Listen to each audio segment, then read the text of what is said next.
Olá para você que veio, para você que está conosco de novo. O programa Te Conheço hoje não vai tratar sobre como conhecer o outro. Nós vamos falar sobre reconhecer algumas dinâmicas de funcionamento muito estranhas e que às vezes podem passar despercebidas. É, pois é. Porque a pergunta que a gente geralmente faz quando isso acontece é por que isso aconteceu. Mas talvez a pergunta mais honesta seja exatamente o que sustenta isso por tanto tempo. Hoje o assunto do programa Te Conheço é sobre feminicídio. É um crime que vem crescendo cada vez mais, tanto no Brasil como em Portugal. Mas o Brasil, talvez pela sua extensão e pela maior quantidade de habitantes, esse número é avassalador, 6 mulheres por dia. E mais de 62% mulheres negras. O que isso tem a dizer? Então, assim, de bate-pronto, a pergunta que não quer calar e é direcionada para o Michel e para o Luiz Eduardo de cara. O que leva um homem a ultrapassar esses limites? Dulce, eu sinceramente, eu acho que o feminicídio sempre existiu, sabe? E a gente hoje está sendo mais divulgado.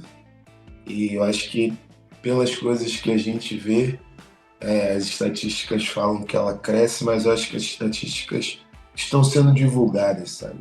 Eu acho que o homem ainda nutre o machismo, né? Tipo, como se fosse um poder de mandar e desmandar devido à necessidade financeira da mulher. Acho que nas grandes cidades isso não acontece tanto, né? As mulheres são mais, têm mais informações, são bem mais independentes, mas em lugares menores e interiores, não só a cultura, mas essa dificuldade do homem ser o provedor, do homem ter que sair para trabalhar e a mulher cuidar da família, me parece que isso faz com que o homem se acha, né, se coloque nessa posição de ser o 01 da questão. Então, eu acho que é muito mais isso. Eu acho que é a falta da informação, é o medo, né, são as questões culturais, né, mas eu acho que o feminicídio, ele sempre teve. Hoje está sendo divulgado, mas ele sempre existiu. É verdade. E você, Luiz, o que você pensa sobre isso? O que leva um homem a ultrapassar todos os seus limites? Eu concordo com o Michel de que tem isso sempre teve aí, né? Mas eu vou além, acho uma coisa que é uma consequência natural desse machismo louco que faz não só as mulheres de vítimas, mas assim, esses homens também são umas vítimas terríveis de quando você é colocado contra um estereótipo, né? E aí que são estereótipos que você não consegue atender, né, aquela situação ali, nem pro homem, nem pra mulher. Como é que você se transforma naquela coisa ali, quando na verdade vai ser uma coisa mais plural, uma coisa mais sensível ou mais de alguma maneira mais rica, né? Em sentimentos, e aí aquelas estruturas ali acabam fazendo umas patologias muito loucas na cabeça das pessoas, né? O cara fica ali achando que é superior, vendo que não é, mas se achando, porque no discurso, no personagenzinho, na caricatura de homem, ele tem que ser aquilo, ou sei lá, ou ser o machão, ou ser o não sei o quê, né? E eu passei a vida inteira tendo que incorporar esse personagem do macho padrão, né? Eu quero assim, Deus me livre a pessoa escrever poesia. Cara, o homem dos anos 80, eu lá, tipo assim, tentando descobrir minha masculinidade e tal, descobrindo que, na verdade, eu não tinha nada daquilo, não gostava de esporte, não sei o quê. Então, essa artificialidade do troço, que ao mesmo tempo coloca os papéis binários, né? Duas pessoas de dois jeitos diferentes, tem que ser desse jeito aqui, tem que ser desse jeito aqui, que são todos maluquice, né? É uma doideira total. O cara fica completamente sem a realidade de si mesmo, né? Fica sem contato com sua própria cabeça. Só uma pessoa completamente biruta mata uma outra pessoa. Né? Nenhum humano que está em contato consigo mesmo e vivendo sua vida normalmente vai resolver, vou esganar essa outra pessoa aqui. Não existe isso. É, não deve existir, mas a gente sabe que existe mesmo, ao vivo e a cores. Duda, Henriette, vocês como mulheres, como é que vocês percebem isso? Principalmente você, Duda, como uma mulher trans. Como é que você percebe essa total ausência de limites, principalmente nesse mundo de meu Deus? Já faz algum tempo, né, que eu costumo dizer que eu vivo numa redoma. Uma redoma para me proteger da violência diária que eu possa sofrer. Na verdade, antes da pandemia, eu morava em Copacabana e trabalhava perto. Depois da pandemia, eu moro em Copacabana e trabalho em Copacabana. Eu trabalho na esquina da minha casa. E eu me sinto totalmente protegida. É muito estranho. O povo fala, você parou de sair, você parou de... Vamos ali, vamos no Bar na Lapa, vamos... Eu falo, não vou. Não vou porque de um tempo para cá, é o que os meninos falaram, ficou tão evidente o que eu posso sofrer na rua, que eu morro de medo. E eu vivo essa violência desde pequena. Minha mãe apanhou a vida toda do meu pai alcoólatra. A gente viu isso na pele. Eu nunca imaginei passar por tudo isso quando criança e ter muito medo, porque eu cheguei a superar uma época isso, não ter medo. E hoje vem tudo à tona e eu vejo que eu me protejo numa redoma para não sofrer esse tipo de violência. Ok, então se preserva mesmo. E você, Duda, tem alguma experiência, alguma percepção sobre essa situação que o homem acha que pode, que deve ultrapassar essas fronteiras e fazer esse absurdo que o Luiz Eduardo falou? Só um cara muito biruta mesmo para pensar que pode ter o direito de matar o outro ou a outra. Eu já passei por vários tipos de violência, não só faladas, não só indagadas. Eu já sofri uma violência séria num Uber em 2019, que eu levei tiro e assim não me pegou, eu consegui sair do carro e foi um período que eu fiquei muito mal. Eu não conseguia andar de Uber, eu andava de ônibus, mas eu superei isso. Mas tem horas que eu evito até ver o Instagram, porque do nada, eu não sei de onde o algoritmo tirou que eu quero ver esse tipo de violência. Eu recebo uma enxurrada de violência contra a mulher. Eu fico, gente, de onde tirou isso? Porque eu nunca pesquisei isso. É muito estranho e eu fico muito apavorada. Eu não falo, você não sai de casa mais? Eu falo, cara, eu não saio porque eu não sei como eu posso ser interpretada na rua. Um simples gesto, andar, o fato de eu posso sofrer uma violência sim. Então eu prefiro me preservar. Quando você participa dessas viagens internacionais, que você é uma turismóloga, trabalha com isso, essa sensação minimiza ou ela é potencializada, Duda? Os dois. Essa semana eu teve 2 casos muito engraçados na empresa. Um almoço de aniversário, alguém tocou no assunto de trans e o povo falou assim, não, mas a Duda é diferente. Aí eu fiquei pensando, diferente por quê? E essa semana teve uma cliente na agência, que eu conheço há anos, foi atendida por outra pessoa, e ela veio indagar o que eu achava da Erika Hilton, achando que eu não fosse falar nada por ela ser cliente. Aí eu falei, eu acho ela maravilhosa. Mas ela não me representa como mulher. Eu falei, quem te representa? Um homem? Foram anos da presidência desse conselho, homens que não fizeram nada. Agora tem uma mulher trans e vocês estão reivindicando ela não ser mulher. Foi um embate assim, bem na frente de todo mundo.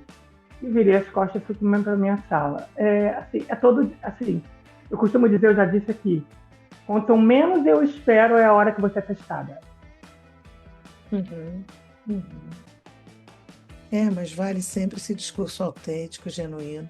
Eu também fecho com a Erika Hilton, me sinto super representada por ela e acho que quando você faz uma opção de ser mulher, isso já é uma grande vitória. E você, Henriette, conta para nós. Eu vou começar pela minha lida. Eu acho que tudo passa pelo caminho da educação. Eu acho que os valores colocados para um indivíduo começa dentro de casa. A família é composta somente por um dos, ou é pai, ou é a mãe, ou é o avô, alguém educou aquela pessoa. Ela carrega, e aí Dulce sendo alguém eu chego a me arrepio, alguém da psicologia vai sustentar isso, aí vai sofrer alteração ao longo do processo com as amizades, com aquilo que a criança frequenta, com que ela habitualmente escuta. E aí a gente está numa sociedade que continua do patriarcado, mas volto à fala do Michel. Isso sempre aconteceu. Só que a gente tem um fenômeno porque o mundo mudou. A gente tem o imediatismo de uma máquina chamada celular. E aí eu não estou nem falando do computador. A celeridade dos celulares fez com que tudo isso fosse colocado à tona. Gente, em qualquer lugarzinho, se alguém tiver que sair em prol de ajudar uma mulher sendo atacada, porque eu acho que isso são ataques. Bastou a mulher ser, fazer, postular, ela está sendo combatida. O mundo mudou, gente. Então, para quem vai ver o nosso programa hoje, a gente tem em todas as capitais brasileiras uma coisa chamada Movimento da Mulher. São casas de acolhimento que acolhem e dão um novo... Nossa, até a sobrancelha arrepia. Por que eu estou dizendo isso? Porque um dia eu precisei. E eu fui lá e fui acolhida. E, gente, lá, tudo que você precisar... não quero dar continuidade. Aí é com a mulher. E voltando ao que Duda falou, a violência não perpassa só pela violência física. E a dor da violência emocional, que não é uma ferida que aparece. Quantas mulheres estão sofrendo dentro das suas casas? Então, assim, para chegar ao limite da crueldade de uma mulher ser morta, essa mulher gritou muito antes. Essa mulher falou muito antes, falou em pequenos momentos, porque às vezes ela não pode nem falar para todo mundo, mas ela denuncia com pequenos movimentos. E a gente precisa ser mais atento. Isso está, sim, no campo da educação. É preciso que a escola leve para dentro do seu ambiente e converse com as crianças o poder da gente estar bem com as pessoas. Como é que isso se insere no currículo escolar? Isso é da esfera da educação. Educadores precisam discutir sobre isso. Perfeito. Educadores profissionais, professores, porque pai e mãe são educadores amadores. Quem está dentro do espaço da educação é pedagogo, é psicólogo, é terapeuta ocupacional, enfim, são profissionais educadores, não são educadores amadores. Inclusive, a gente está vendo aí nos jornais, eu estou no Brasil nesse momento, que a minha neta foi operada, inclusive quero marcar para a gente se encontrar, tudo, Henriette. E eu tive acesso a uma matéria do governador do estado de Santa Catarina proibindo realmente se discutir nas escolas sobre as questões de gênero. E isso, mais do que nunca, precisa ser discutido, porque uma das questões desse homem ultrapassar todos esses limites tem a ver justamente com essa aprendizagem emocional que é precária. O que me faz ser homem? O que é ser homem? Ser homem significa que eu posso desvalorizar a minha companheira, desvalorizar aquilo que ela sente, que ela pensa. Ser homem significa que se eu quiser mandar a mão na cara dela, eu posso mandar. É isso que significa ser homem? Onde é que a gente discute esses papéis, como o Luiz Eduardo colocou muito bem, né? O que é papel da mulher, o que é papel do homem tanta coisa vem mudando, né? Eu me lembro que nos anos 70 tinha uma vizinha na rua que o marido ficou desempregado e ela voltou ao mercado de trabalho. Ela trabalhava quando era solteira, quando casou, parou de trabalhar, ele ficou desempregado, ela voltou a trabalhar. E aí ela pega uma carona com um colega homem para o trabalho. A rua inteira ficou falando, tá vendo? Olha lá, já está vindo com amante. Quer dizer, essas coisas que não tem nem pé nem cabeça, porque nem sempre aquilo que parece é o que é, e ninguém tem que ficar falando da vida do outro, cada um tem que olhar para a sua grama e não olhar para a grama do vizinho, porque na hora de pagar a conta, na hora de comer o sal todo dia, não é você que está lá, é você sozinho com aqueles que te amam e que você ama. Isso tem que acabar, né? A gente está num mundo hoje que a gente está vendo guerra para tudo quanto é lado. E aí, como é que eu decido, como é que eu olho para dentro dessa minha guerra interna? Quer dizer, a gente não está falando de amor, a gente está falando de perda de controle, a gente está falando de achar que tem poder sobre a vida do outro, sobre o outro, e isso está longe de ser uma coisa que deve ser tratada só dentro de casa. Isso deve ser tratado na agência institucional e escola, e mais ainda, quando vai para o mercado de trabalho, na agência institucional e empresa, porque a gente tem que conversar sobre isso também no ambiente de trabalho. Eu quero falar com vocês que aqui o objetivo não é só a gente falar da ponta final, que é quando mata. A gente tem que falar no processo também, porque esse feminicídio, ele tem a ver com muitos abusos silenciosos que vêm acontecendo às vezes durante anos, né? A Lei Maria da Penha está aí para também nos proteger. Ela não morreu, mas ela ficou numa cadeira de rodas. E ninguém tem esse direito de fazer isso com ninguém. Isso é mais do que crime. Isso é um pecado, né? Sideral. E aí eu não estou nem falando de religião, apesar de que até na religião está previsto, né? Não matar. Está lá, é um dos tais dos mandamentos. Mas o que eu estou querendo agora, nesse momento, é convidar vocês a pensar quais são os sinais que a gente tem para quem está nos ouvindo, nos acompanhando, perceber. E eu queria muito ouvir do Michel e do Luiz Eduardo, que são homens que eu sei que são homens com H maiúsculo, que não fazem esse tipo de coisa, que estão aqui o tempo todo se revisitando, pensando, desconstruindo crenças para construir outras. Quais são os sinais que a gente pode ter quando o homem está correndo o risco de ultrapassar esses limites? Vocês, como homens, conhecem outros homens que muitas vezes não pensam como vocês. Pensam daquela forma absurda de que ela é minha, eu faço o que eu quiser, né? Que é uma coisa muito louca isso, que a gente não está mais eh, no século XV, no século XIV.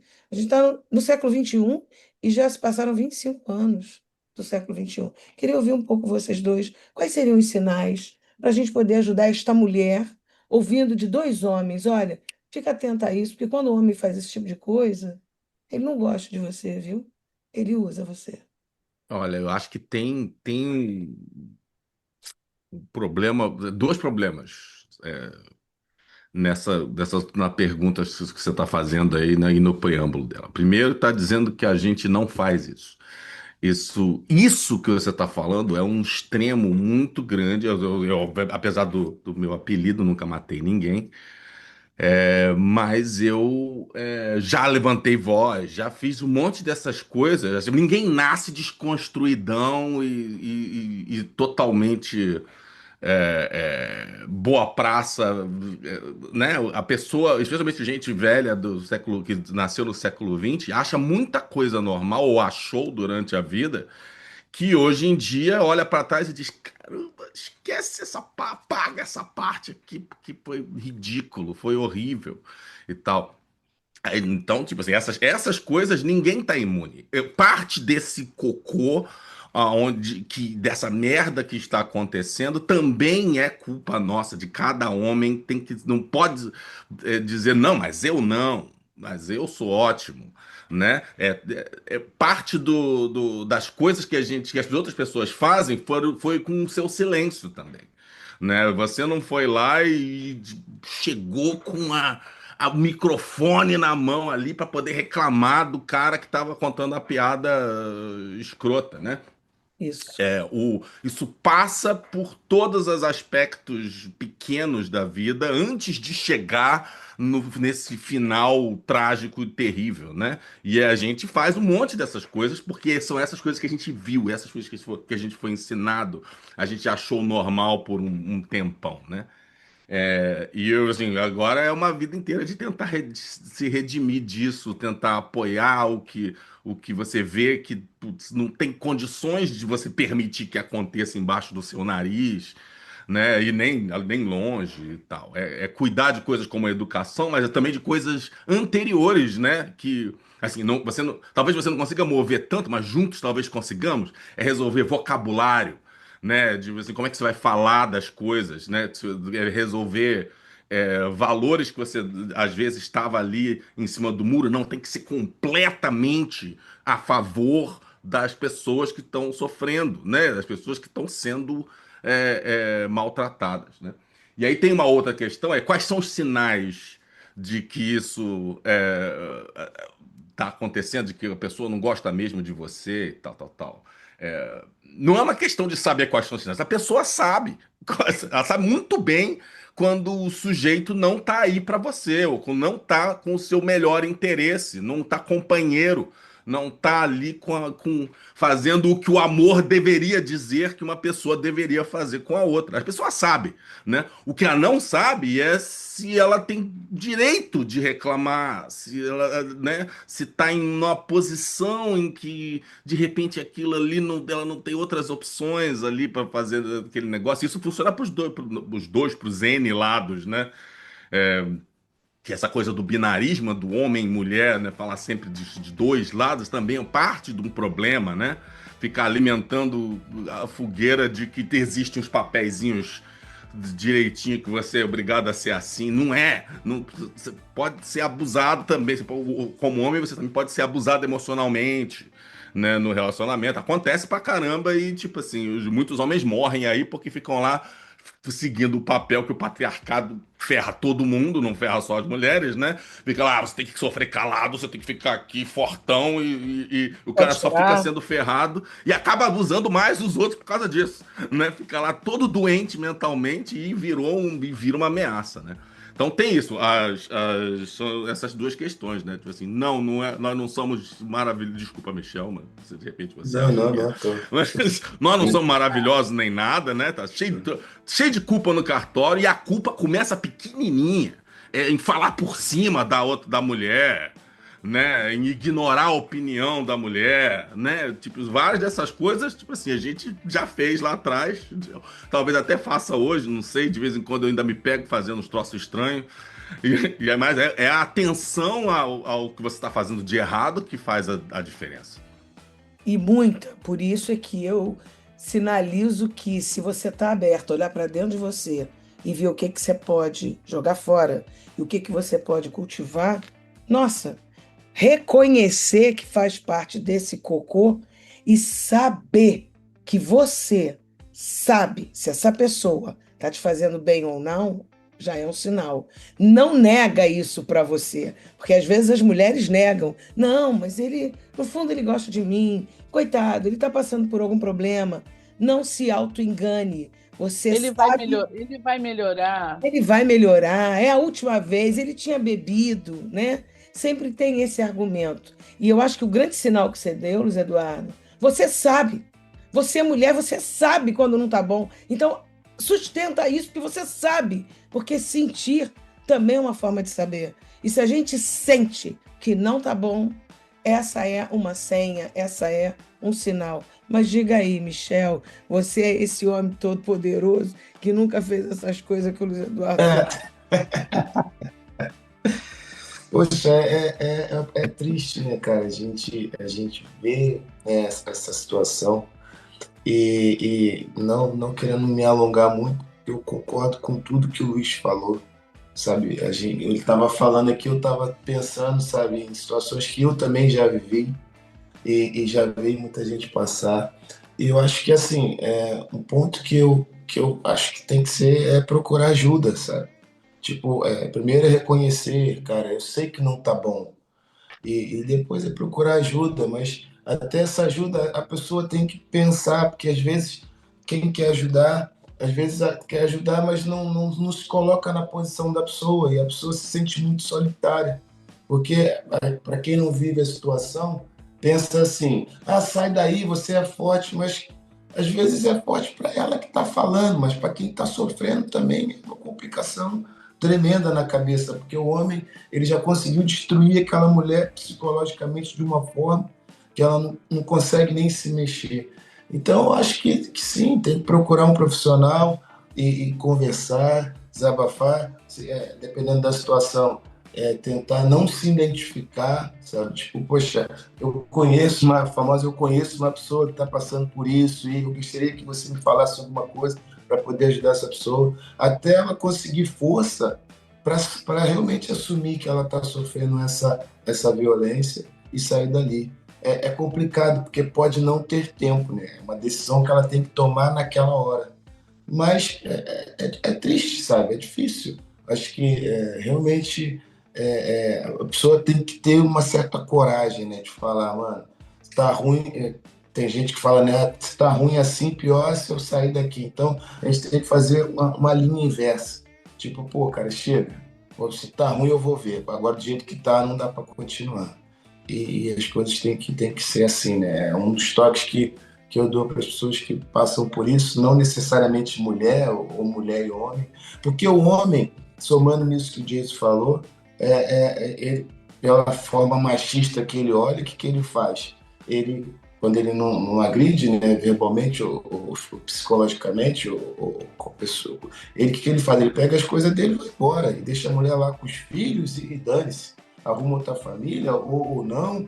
Agora, a mulher, coitada, ela acaba virando dona de casa, trabalha fora, trabalha em casa, toma conta do filho, do neto, e acaba que fica muito sobrecarregada. Então, a cabeça da mulher é totalmente diferente do homem. O homem é muito machista, sabe? Como o Jason falou, a gente faz coisas que às vezes a gente nem percebe, porque a nossa cultura e criação já foi direcionada para ser o cabeça da família. E ser o cabeça da família não é o seu agressor, não é ser o dono da casa, não. É amar a família, é poder, de alguma forma, ali, fazer coisas que a mulher não sofra tanto, né, como já sofre. E isso é uma liberdade, né, libertação, que não é fácil, né, que não é fácil. Mas pronto, é o meu pensamento. Olha, você já falou, Ouro, reconhecer é o primeiro passo, nomear talvez seja o segundo, e não se calar, porque pode salvar vidas se a coisa chegar nessa nessa cor que não é mais cinza e sim preto mesmo. Eu gostaria de fazer novamente Feminicídio Parte 2, porque a gente não pode ficar falando só do resultado, do produto final. Eu quero estar falando desse processo, desse caminho até chegar aí, que às vezes pode levar até anos, né? E numa separação, quando a mulher tem essa coragem de sair, porque o rompimento mais demorado é o rompimento psíquico. Não é nem o ato jurídico de ir à delegacia, fazer um boletim de ocorrência. Muitas até já fazem, mas depois tiram a queixa, porque resolveram acreditar de novo. Aí volta naquele ciclo vicioso, e aí a coisa continua se alargando e nada resolve. Então, a gente está terminando o programa hoje aqui, mas eu quero convocar vocês a trabalharmos novamente sobre esse tema, focando mais no processo. Porque a morte ela já está prevista quando uma relação acaba. E ela já naturalmente não é fácil. A morte simbólica, né, da relação, o divórcio é como se fosse um luto. Agora, a morte do simbólico para o concreto já é uma outra história que não envolve, vamos dizer assim, só a família. Envolve o Estado, envolve as instituições de segurança, envolve leis, políticas. É uma coisa muito mais ampla. E eu acho que esse tema carece a gente olhar para dentro, até que ponto os educadores profissionais podem colaborar por isso. Então, olha, escreve para a gente, nós temos o telefone 599-7634. Vocês já sabem, a gente está no Spotify, no Instagram, no YouTube. Vamos transformar isso numa grande enquete, porque o nosso objetivo também é ser um programa de utilidade pública. Essa casa que a Henriette mencionou, vamos dar todas as informações sobre elas para você, mulher, que precisa criar um ciclo virtuoso e inaugurar isso de uma vez por todas. Um beijo, um abraço e até a próxima.